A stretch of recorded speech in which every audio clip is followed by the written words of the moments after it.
Hey folks, here today with a video about explaining this research note chart. Basically, this big document where you're going to be compiling all of the information that you find as you go throughout your research about your current world issue.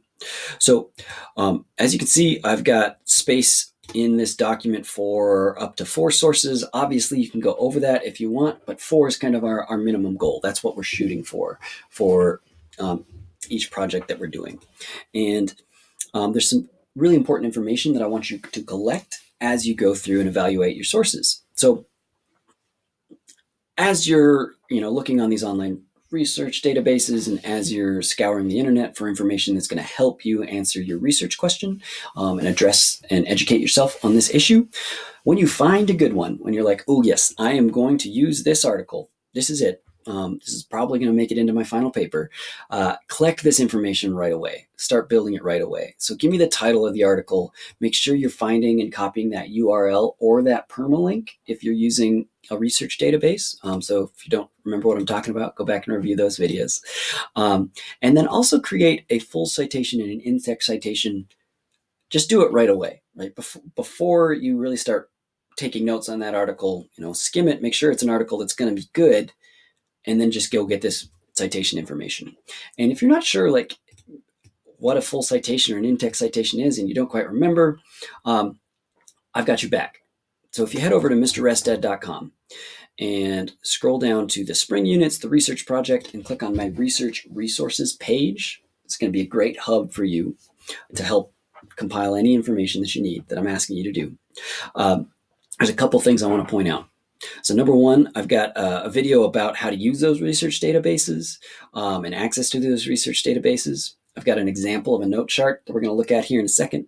And then if you keep scrolling down, I've got this citation section. And this is all the relevant information. There's a lot of information, but it's all pretty good.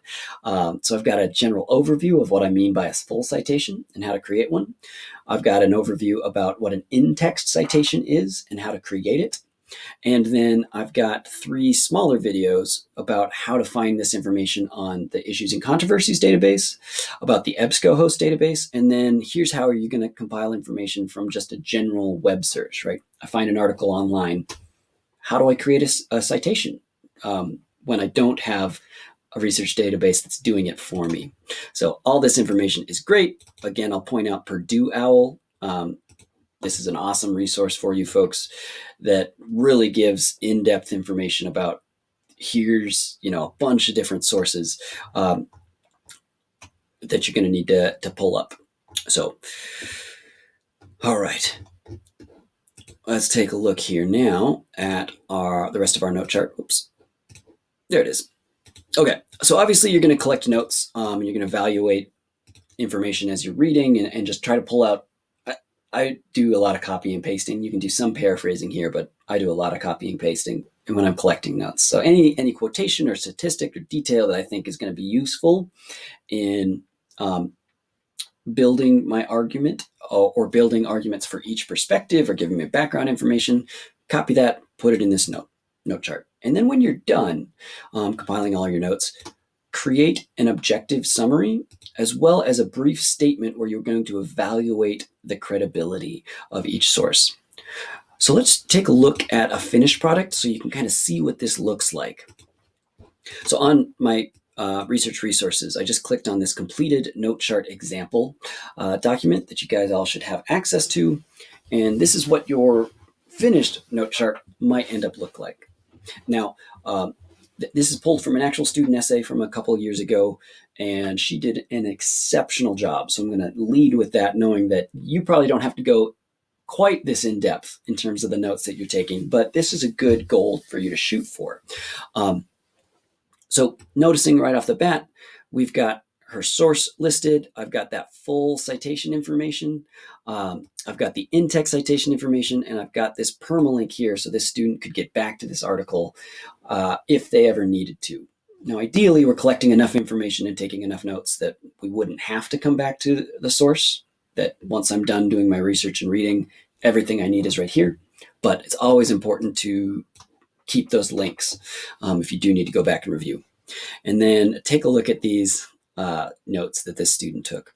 Obviously, this is all from one source. And it was a long source, but that's a lot of information. So this student was really a go-getter to make sure that she had all the relevant information that she needed from a source.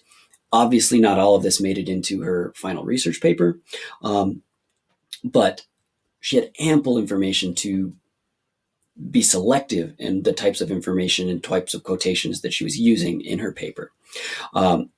Just as some background, this student's paper ended up being about, I think it was 11 pages long, which is awesome. Like, obviously exemplary, but you're shooting for about 4 to 8 pages. So keep that in mind too.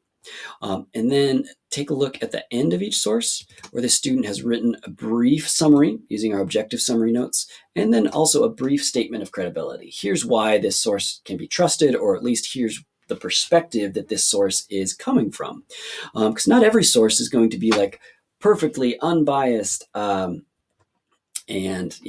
represents all sides of the issue. So, like, for example, this article is published by Trace Magazine, a news organization that tends to support gun control or gun law reform, right? So I know the perspective that this article took. Doesn't necessarily have to say that each one of your sources is well balanced. You can find a source that represents one side, and you can find a source that represents the other side of your perspective. So as you folks are doing this, just be thorough in the information you're collecting. Keep yourself honest, and because it's going to make your life a whole lot easier when you get to your next section, which is creating that annotated works cited, which I have a video explaining how you do there. But if you don't have this information, like the citation information or the summary and the credibility, it's going to slow you down a lot, because you're going to have to go back and review each one of your sources and reread it to create that summary and credibility. So just do it the first time around, making sure you're analyzing each article as you come to it. Basically, it might take a little bit longer the first time, but you're being a lot more efficient in the long run. All right. Good luck, folks. Use these examples, use these videos. Make sure you're using my research resource page to help answer any questions that you might have. Good luck.